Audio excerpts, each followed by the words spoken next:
Welcome to the Future of Teamwork podcast, where we explore cutting-edge strategies to keep teams human-centered, drive innovation, and empower you with the tools and insights needed to help your team excel and thrive in today's rapidly changing world. Your host is Dane, a seasoned expert with over 20 years of experience enhancing team dynamics and innovation. This week, we are re-releasing Dane's conversation with Garry Ridge, previous chairman of the board and CEO of WD-40 Company, and currently the founder of The Learning Moment. Garry brings decades of experience in building strong cultures and fostering effective leadership. In today's episode, listeners will discover, first, the 4 pillars of strong culture. Garry outlines the foundational pillars that create and sustain a strong corporate culture. Second, rank ordering company values. Learn why it's important to rank order your company values and how this practice helps clarify priorities and decision-making processes within the company. Finally, living versus visiting values. Garry discusses the difference between merely visiting company values and truly living them. He shares a practical strategy to ensure that employees embody these values. So, teamwork makes the dream work, and we're here to inspire your next collaborative breakthrough. Gather your team or put on your headphones, and let's dive in together.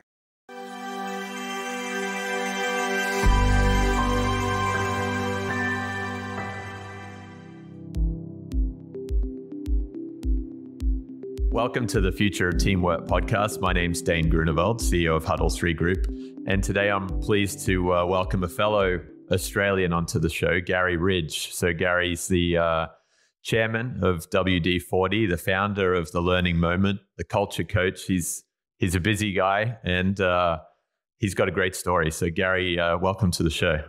G'day, Dane. It's great to be with you. And, I take that word busy. I don't like that word busy. I say I have an abundance of worthwhile work. Yeah. I see that. I see that in a lot of your postings and that abundance mindset's very evident. A lot of passion, a lot of joy that you're bringing to team members and to those that you collaborate in the ecosystem with. Yeah, well, life's a gift. Don't send it back unwrapped. Yeah, I love it. So tell us, Garry, a little bit more about you. As an Australian guy running this big company here in the US the last, 25 years? Yeah, I've been grateful and privileged to be the CEO of WD-40 Company, which is a US public company, for 25 years. One of the publications in Australia that you would know, the Australian Financial Review, wrote an article a little while back, and they said that I was the longest serving Australian of a US public company. So I guess that says something, what it is. Yeah. But, I was born in Sydney, grew up in a little suburb of Sydney called Five Dock, went to Des Moines Boys High School, left school, was interested in retailing, worked for a retailing organization in Australia that was pretty well known back then called Waltons, not in business anymore. I actually have a certificate in modern retailing dated 1972, which I'm sure is quite outdated now. But from there, I worked for a wholesaling company in sales and marketing, and eventually ended up working at a company called Hawker Pacific, which was the licensee for WD-40 and Armour All in Australia. And that's how I got to know the people at WD-40 Company. And back in 1987, the license was coming to an end, and the company was really getting curious about building the brand globally, and they invited me to join them, which I did on July 4th, 1987, with a fax machine under my bed. That's how I opened the Australian subsidiary. And I worked for about 6 months putting the company together, and we launched in January 1988. And I worked out of Australia, mostly in Asia, from 88 to 94. And then in 94, I was having a conversation with my then boss, who was the president of the company. And I said, "Is there anything else you'd like me to do?" And he said, "Do you want to move to the US?" And I said, "To do what?" And he said, "Help us take the blue and yellow can with a little red top to the world." And I thought, that sounds pretty exciting. When's the next flight? Well, it wasn't that simple.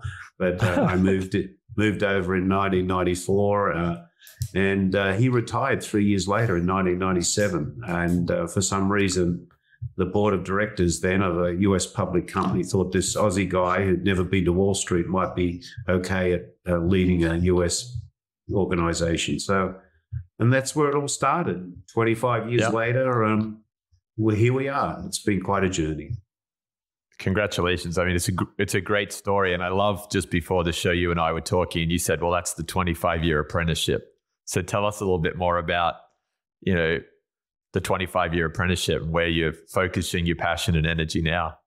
Yeah, I'm true about that. I feel like the 25 years I've just spent has really put me where I need to be to make the big difference I think I can make. And I call it the 25 years apprenticeship in leadership. And in fact, just before our call, I was on the phone with my writing partner. We're writing a book called The Learning Moment, the 25 learning moments over 25 years. And it's going to talk about, the experiences and what I call scar tissue that I had along the way, because life is just a learning journey. And I was fortunate enough to have that journey. So now, I truly believe that business has the biggest opportunity ever to make a positive difference in the world. And I often say, imagine a place where you go to work every day, you make a contribution to something bigger than yourself. You learn something new. You're protected and set free by a compelling set of values, and you go home happy. Happy people create happy families create happy communities, and happy communities create a happy world. And Dane, I don't think you or anyone would argue with me that a little happier world right now might be a good thing. And unfortunately, around us, we have all this toxic leadership that creates these cultures that people don't like. And, I wrote an article in LinkedIn a few months ago called The Great Escape. There's a lot of talk about the Great Resignation. This is not the Great Resignation. People are escaping these toxic cultures where they don't feel like they belong. They're not treated with respect and dignity. There's not an opportunity for continuous learning. That's not a purpose that they feel is bigger than themselves and they feel proud about talking about. And it doesn't have to be that way. And I'm looking forward now to helping leaders identify the elements of culture that they need to pay attention to build cultures where people actually say, I love going to work here. Yeah. No, I'm energized just listening to that. And I was reading on your LinkedIn profile, you had the Aristotle quote there too, which was 384 BC, I think you noted, pleasure in the job puts perfection in the work. And yeah, you're not wrong. And perfection in the work, as you've just said, allows people to go home happy, allows people to contribute to happy, healthy families, happy, healthy communities, actually play a role in those communities. I think, sadly, business over the last 20, 30, 40, 50 years has been kind of a sit on the fence. You come here, you job, home. We don't really talk politics. We don't talk religion. We don't get involved in what's happening in the world. And there seems to be a bit of a shift happening driven by people. I think people are bringing, naturally there's a talent shortage, but people are bringing or commanding, I think, more time from their employers on what's important to them. Well, I think, we all wish COVID wouldn't have happened, right? But there's been some great learning moments from COVID. Yeah. And the first big learning moment is it gave leaders a slap up the side of the head. Yeah. Because people were saying to them, before COVID, I went to work, and we know the dismal employee engagement numbers that have been out there for decades. Yeah. How many times have we read year after year that, 70% of people who go to work every day are either disengaged or actively disengaged. And the amount of damage that does, not only to the people, but to the businesses, is enormous. And we've just gone, oh, okay, yeah, we should do something about that, shouldn't we? Yeah. Well, COVID hit, and the 70% of people who were disengaged said, I can't handle this anymore because my life is disengaged. Yeah. COVID has sent me into a roller coaster ride.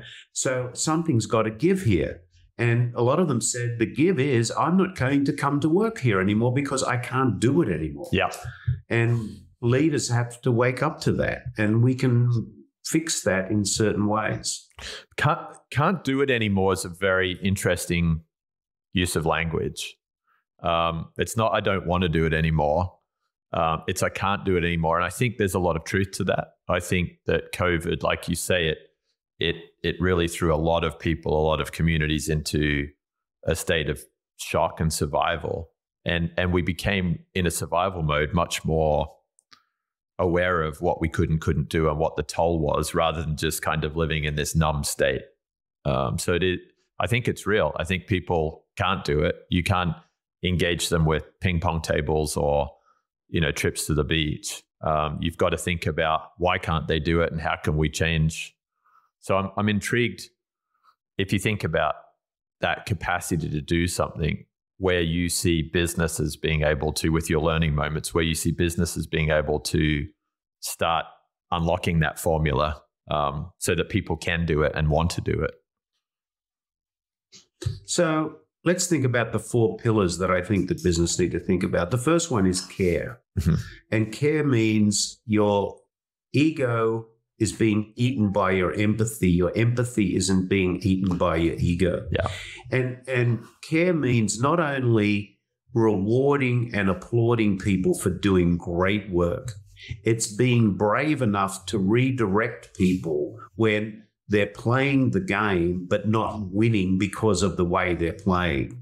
And so often we protect our own comfort zone at the expense of other people's development. Now, I know we're both Aussies, so we've got something in common here. We know what rugby is, right? Yeah. So let's look at this through the eyes of rugby for a minute. Let's assume that we are now the coaches of a great rugby team. So what's the responsibility of the coach? Number one is great coaches don't run onto the field and pick up the ball. No. Great coaches don't go to the podium to pick up the prize. What does a great coach do? A great coach spends time on the sideline observing the play with one objective only. That is to be able to advise the players how a different way of playing will help them win the game. Now, let's say one player in that game is not playing the best game.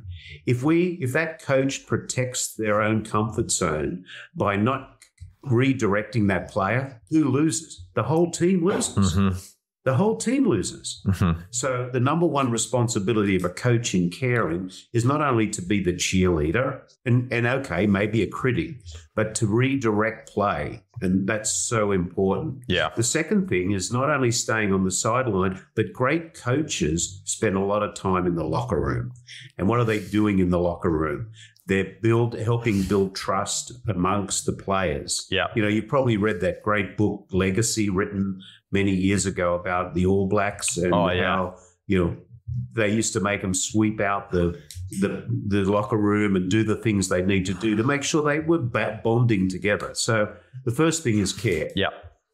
Brave enough to love, brave enough to redirect, and also not being selfish, which is protecting your own comfort zone. The second one is candor. Yeah. No lying, no faking, no hiding. Most people in organizations don't lie. What do? They fake and hide. Why? Because they're afraid.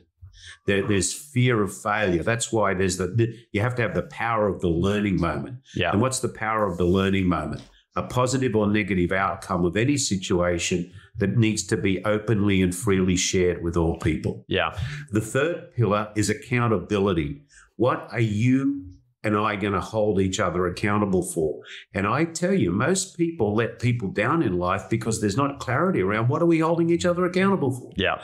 So it's important that we know that. And the fourth one is responsibility. Are we brave enough to hold ourselves responsible for what really should happen? So care, candor, accountability, responsibility. Yeah. 4 pillars to look at building strong cultures within an organization. Yeah, and those, interestingly, are all very behavioral. So it doesn't really come down to how you design a job. It comes down to how you agree to operate together first and foremost. Absolutely. Yeah. And as you said, great culture isn't about popcorn, pizzas, and singing Kumbaya on a Friday. Yeah. It's not about that. No. It's not about that. No. That's also the really hard stuff to achieve, because in a sports environment, you do have a field. You've got a locker room. You've got competition that plays a game in a certain format.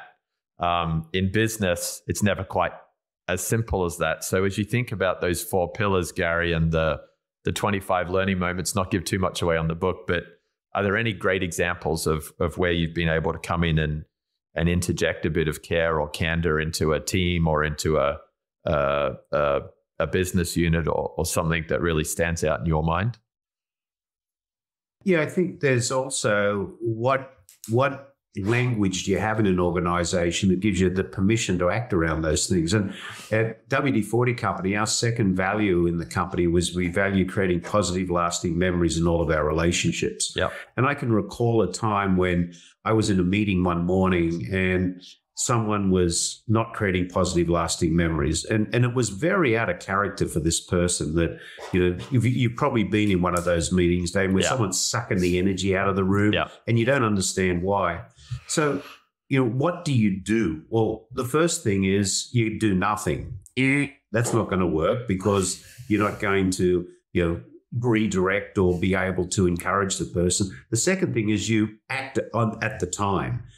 So you say, hey, Dane, look, smarten yourself up, mate. That's not the way to behave in this meeting. Well, don't do that either because everyone else in the room is going, when am I going to get hit with that brick? Yeah. So if you were to reflect on the values in the organization, what would you do? So at the end of the meeting, I said to this person, hey, let's go for a walk. So we walked outside that building and I'm looking, under a car and in a trash can and behind a tree. And he said, what the hell are you doing? I said, I'm looking for you. He said, what do you mean? The you I know and love was not in that room today. Yeah. What's on your mind? What's up? So there's a way of, doing that. And let me share another, real learning I had. When I was back in Australia in high school, many, many, many, many years ago, of course, I went to Des Moines Boys High School and I had a science teacher. And that science teacher one day gave us a Petri dish and they said, we're going to grow culture in this Petri dish. And this is a true story. I'm like, well, that's interesting. So what's important? Well, the first thing is, what are the ingredients that you put in the Petri dish to grow the culture you want to grow? So my question to the people listening today is, if you're going to grow great culture in the organization, are you very clear what those ingredients should be? Yeah. And they are things like values, purpose, behaviors. Okay, so then what do you need to do once you've got the ingredients in the Petri dish? You've got to watch that Petri dish every day. And you've got to make sure that you're feeding the good ingredients to grow, but you're also watching very closely for the toxins that could get in the Petri dish that's going to kill the good ingredients very quickly. Yeah. So again, one of my kind of learning moments is this culture thing is perpetual. It's simple. It's not easy, but there's an algorithm. Culture equals values plus behavior times consistency. And a lot of organizations don't understand that this is about consistency. You don't run in and sprinkle fairy dust over an organization, change the culture and walk away and say, good on you, mate, it's all good for the future. It's a day by day by day by day effort. Yeah. And that has to cascade down, not just from the leader, the CEO. You've got to find the ways to build it into each team leader, each team member. Yeah. It's got to be embedded. Yeah. It's got to be embedded in them. And that's where the values in the organization are so important. If you've got a clearly defined set of hierarchical values, they became the written reminders of the only acceptable behavior in the organization and the way people need to think about making decisions. Yeah. And those are what you use every day to help you guard the ingredients in the Petri dish. Yeah. No, I love that. And on the way people make decisions every day in the business, is that while you might have core values, you might have core behaviors, is there something more structural there from department to department? Does an engineering or a product department have a different way of sharing data, making decisions than, say, the sales and marketing team? I think the core of making the decisions is the same. It's got to be based on the values in the organization. Yeah. I'll give you another example, and this will be from purchasing, if you will. So our number one value in the company is we value doing the right thing. And our number 6 value is we value sustaining the WD-40 economy, which is about profitability. Yeah. So we have a mandate in the company that says we will have no cancer-causing chemicals in any product we make. Yeah. And that's a mandate. So we could have someone go to our purchasing department and say, hey, you're using chemical X. If you use chemical Y, it's less expensive. You can be more profitable by using this product. Oh, the only thing is you'd have to put a Prop 65 warning on your can. Yeah. The person in the purchasing department using our hierarchical values as their guide has no hesitation saying, thank you so much for that suggestion, but we won't be doing that because our number one value is we value doing the right thing, and our mandatory says that. Yeah. Now, if we didn't have those values in place, what would be happening? Oh, wait a minute, let me call my supervisor. Let's go up the chain. Hey, we can make that. This whole debate would happen. Why don't we do this? Because we can make more money. Yeah. But because the values are in place, it stops churn. The conversation's over. You give them that confidence and that clarity to act. Yeah. Yeah. Permission. Permission. Remember what I said? Imagine a place you go to work where you had a set of values that protected people and set them free. Yes. Allowed them to make the decisions, empowering them to do what we need to do because the values are guiding them without them having to go quacking up the hierarchy to get some decision. Yeah. Yeah. I love the set them free, and actually that reinforces exactly what you meant by that at the opening. And that actually kind of takes us into a different realm, which is innovation. Right now, a lot of companies are looking for innovation. That's not necessarily product innovation. It might be innovation in the way they run their meetings, in the way that they engage with customers, manage data.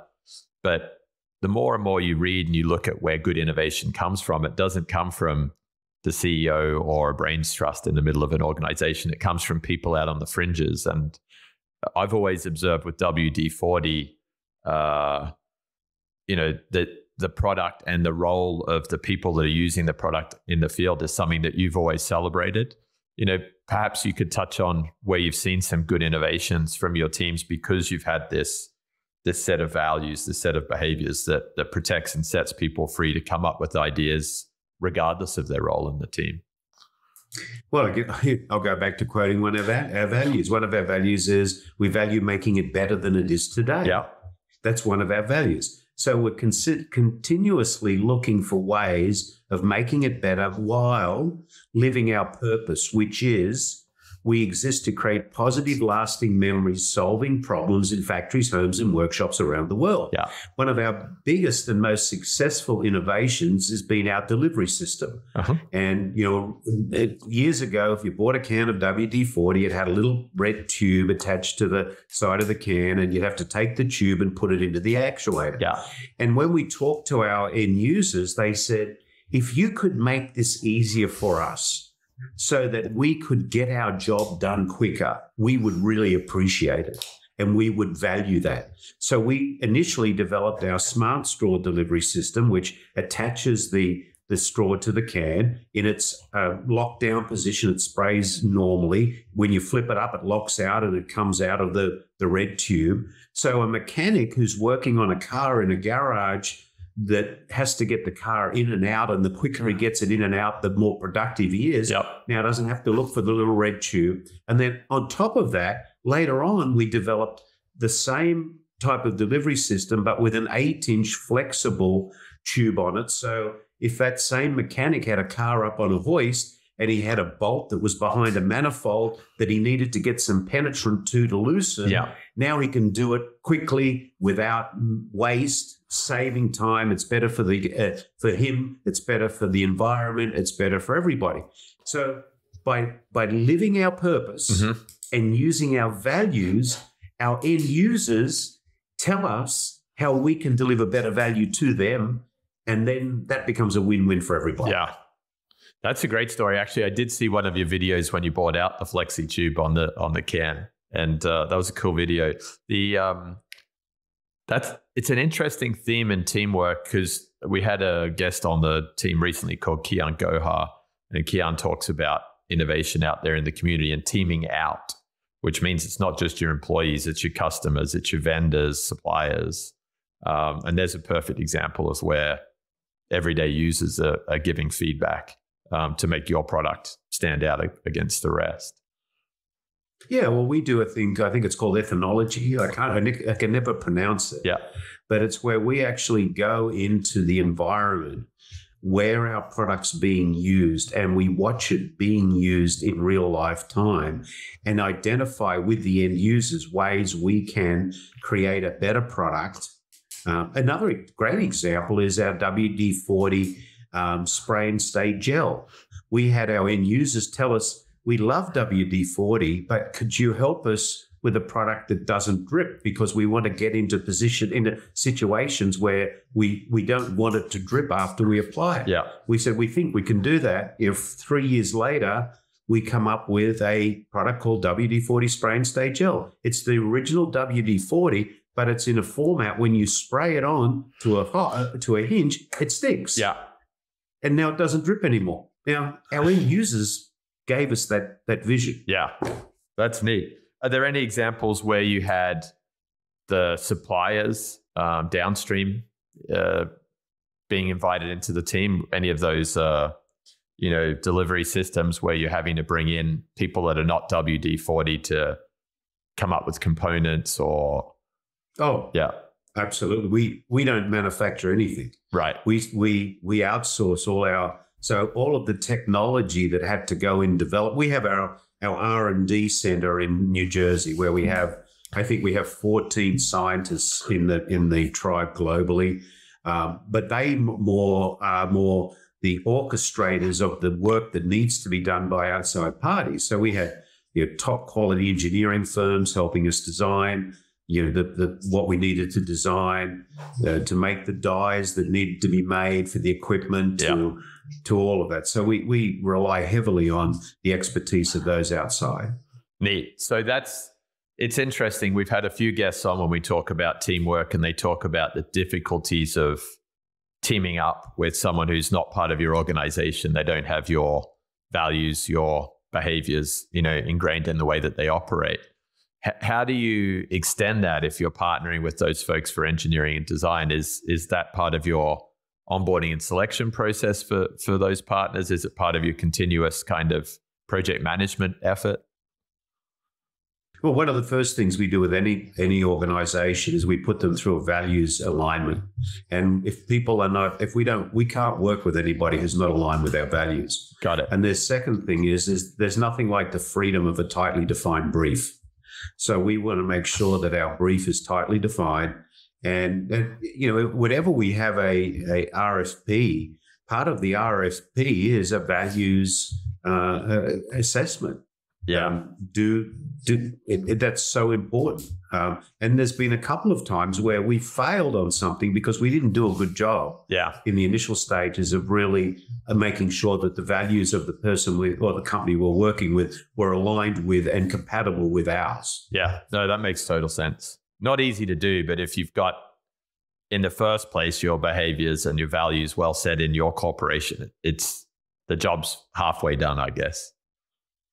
Yeah, I mean, a lot of people have trouble aligning values because they're not clear about what their values are. And unfortunately, there's a lot of companies that have values and they frame them and stick them up on a wall and they point at them. Yeah. But if you were to observe the behavior in the organization, it wouldn't match the values. Yeah, absolutely. One, I guess while we're just finalizing that sort of theme on values and behavior, we talked about innovation, we talked about a few different things. How do you celebrate those values within the company? Is there anything that you've landed on over the years that really works? Yeah. So I wrote a book a number of years ago with Dr. Ken Blanchard, the 1 Minute Manager. And it's called Don't Mark My Paper, Help Me Get an A.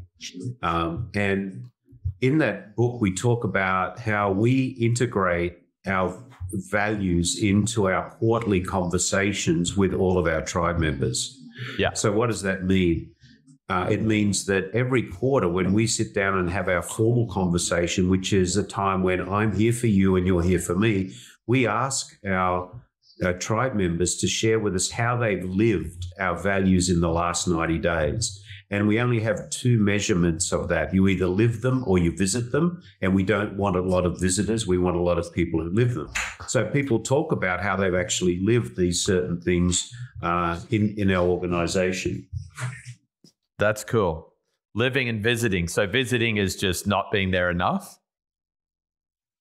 It's randomly using them. Got it. No, that makes sense. And any particular sort of awards? We just did our culture circle, which we do once a year when we bring all of our Huddle 3 group companies together, and we recognize people's contributions where they have lived a value or a behavior. Did you find that was a part of the story? Absolutely. We have a number of awards within the company, whether it be, the CEO coin of values driving behavior, to our People's Choice Awards, to a number of different things that we do within the organization. So, we reward and applaud people for living our values. Yeah, I love the applaud, adding that in, because that's probably the bigger part. The reward's nice, but it's when they see all of their colleagues stand up and recognize them and give them the high five, the pat on the back, the cuddle.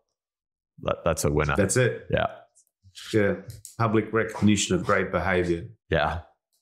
So as you move forwards now, Garry, the new book, obviously all of this technology that we've seen infiltrating the way that we work, particularly post-COVID.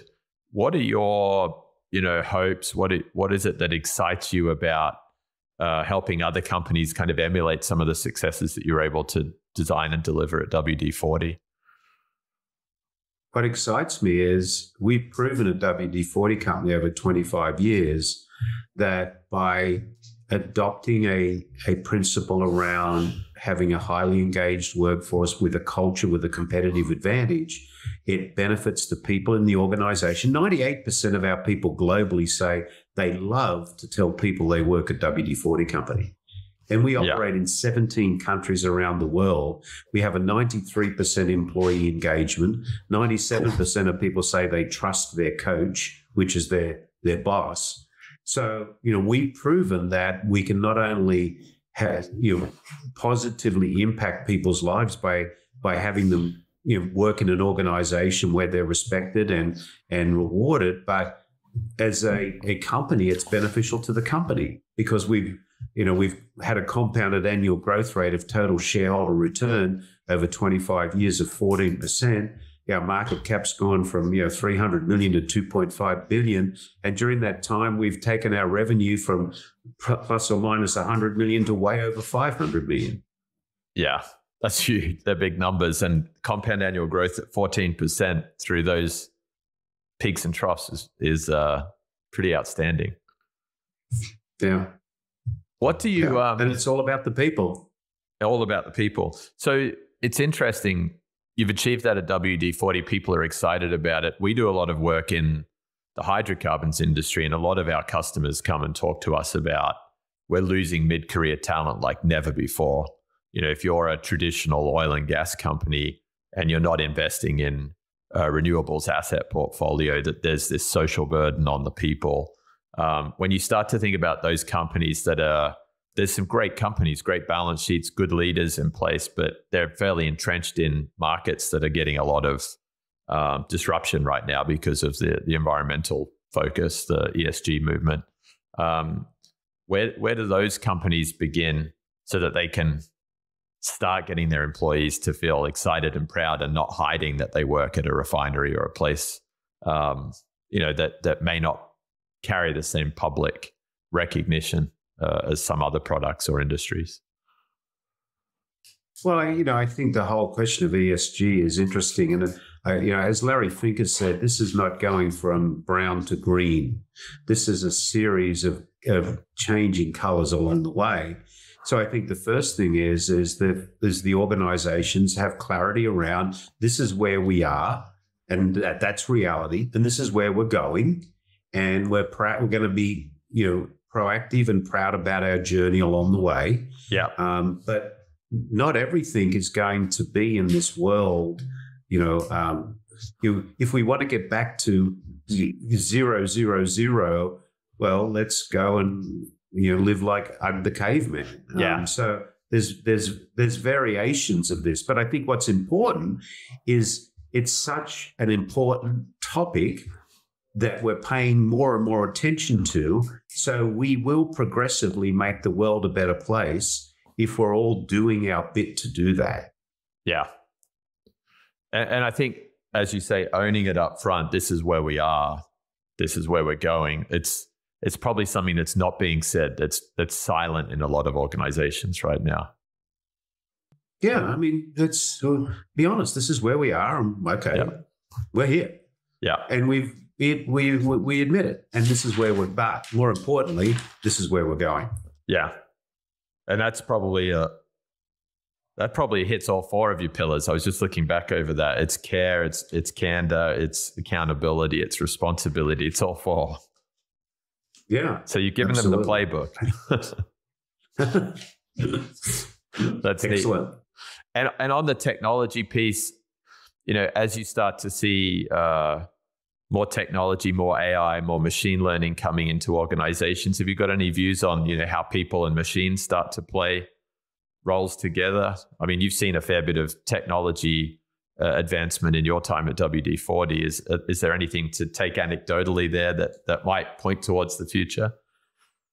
You just reminded me. I remembered early in my days when I was living in Australia and traveling up to Asia. I'd get on my flight and I'd land in Hong Kong, and I'd get out of the plane, and I'd get into my hotel, and I'd arrive, and there'd be a bunch of faxes, and I'd have to read all the faxes. I'd have to write out my answers of the faxes. I'd take it down to the business center. I'd stand in line to the business center. I'd wait to send this, and off it would go. And then I'd go get a glass of wine. With technology today, the plane lands, and by the time you're at the gate, you've answered all those questions, and you just go get a glass of wine.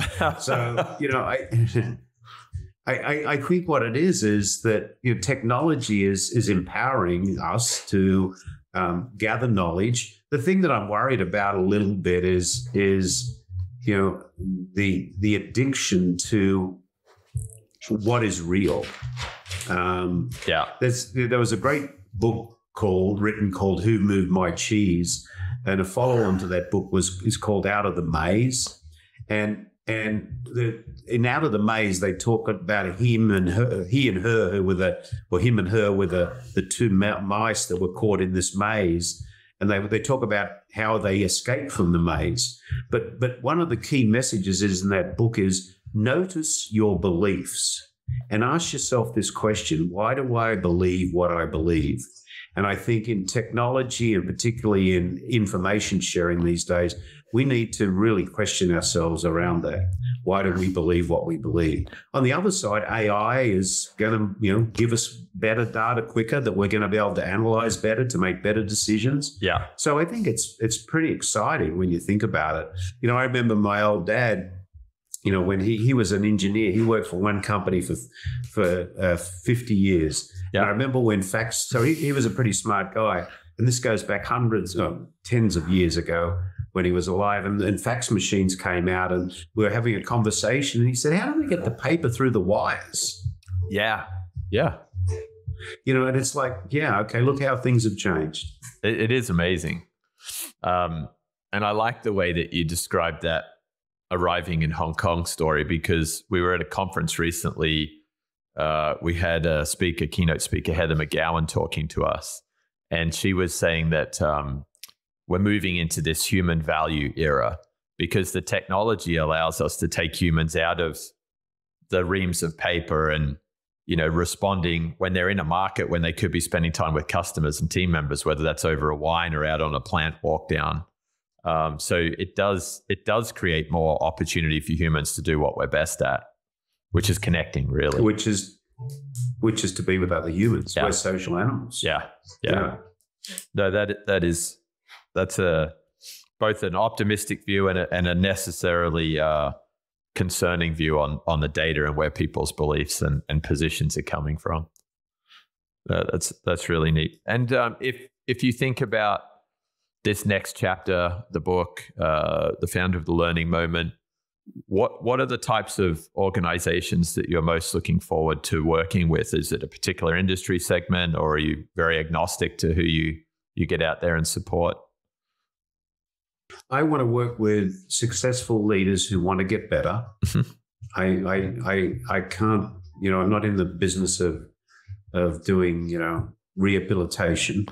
And I want to work with organizations that truly believe that having a high will of the people in their organization will create a better outcome. And let me just put that in simplistic terms. Yeah. You know, we can all write a great strategic plan, Dane, right? Yeah. Let's write the plan. Let's take it over to Harvard somewhere and give it to a really smart professor and say, mark up my strategic plan. He says, very fine strategic plan there, Dane. You get 60 out of 100 for your strategic plan. You know, most of them are 50-50. You got 60. You say, thank you, I'm going to do work on that. Yeah. So you take the strategic plan back to your organization. However, only 30% of your people who come to work every day are engaged, which means they are going to work towards that purpose. 30 times 60, I think, is what, about 1,800? Yeah. What about if 80% of your people were engaged and came to work every day and they were enthusiastically dedicating themselves to a purpose bigger than themselves? They were learning something new. They were being set free and protected by a compelling set of values, and you went home happy. I think 80 times 60 is much bigger than 30 times 60. Yeah. So it all comes back to the fact it's all about the will of the people. And as Aristotle said, yeah, pleasure in the job puts perfection in the work. Yeah, I really like the maths, particularly for the engineers that are listening in and saying, oh yeah, I get that. Because a lot of people talk about HR and employees and they find that it's fluffy, but there's a formula that's pretty clear. Simple. Yeah. If you have more people, more enthusiastic about achieving what you want to achieve, you're going to have a better outcome. Yeah. Duh. Yeah. And I think I've been talking to a few different people. Engagement, unfortunately, it's been such a buzzword for a while. It has got too associated with pizzas and ping pong tables. I've been using a word a lot, and I'm seeing a word out there in the press a lot more about empowerment. And I think that comes back to your 4 pillars. And I heard you use the word bravery a few times: bravery to care, bravery to be candid, bravery to be accountable, bravery to be responsible. It's going to take brave leaders, because traditionally the power's been held in the center, and we haven't invited many people into the business to have a real role, if we're really honest with ourselves. And I think there's a lot of companies out there. I liked how you said you don't want to help people with rehab. There's a lot of companies out there that are not comfortable and may not get comfortable with inviting their employees into an honest way of how we're going to run the business and grow, and how we want to hear from them, and how we want them to make decisions out in the fringes. So I sense that that's probably going to be the biggest kind of force on which companies are going to be successful in the future of teamwork and which companies aren't. Who's brave enough to embrace the high will of the people? Well, they will go extinct. Yeah. They're dinosaur companies. Yeah. And that's why I call it the will of the people. You know, people, empowerment is a great word too, engagement, but it is what's the outcome? Creating high will of the people. Yeah. Yeah. No, I love that. I think that's a really strong note to end on, Garry. It's been a wonderful conversation. And thank you for taking the time to share your story and your experiences. It's a very successful one. I'm excited for the next chapter. And perhaps if people do want to reach out to you, those successful leaders that are looking to go and keep building on success, how do they best reach you? So you can go to my website, www.thelearningmoment.net. Yeah. You can email me at Garry@thelearningmoment.net. That's GARRY, 2 R's, @thelearningmoment.net. Or please follow me on LinkedIn, because I share a lot of my scar tissue on LinkedIn. So please just search me on LinkedIn and follow me on LinkedIn, and I get messages, and I always answer my messages. So. No, that's neat, Garry. And thanks again for using the word scar tissue, because I love it when you get successful leaders on the show that talk in a very candid way about how they got here and what they've gone through, and that it's normal to have these learning moments along the way. That's life, man. That's actually life. Always great to be with another Aussie. Yeah, likewise. It makes me feel a little homesick seeing the Sydney Harbour Bridge in the background. There it is. Yeah. Oh, that's awesome. Thank you for joining us. Remember that by embracing vulnerability, trusting our intuition, and approaching challenges with compassion, we not only strengthen our teams, but also pave the way for a future where collaboration thrives. If you're hungry for more insights, strategies, and research on collaboration, head over to thefutureofteamwork.com. There, you can join our mailing list to stay updated with the latest episodes and get access to exclusive content tailored to make your team thrive. Together, we can build the future of teamwork. Until next time.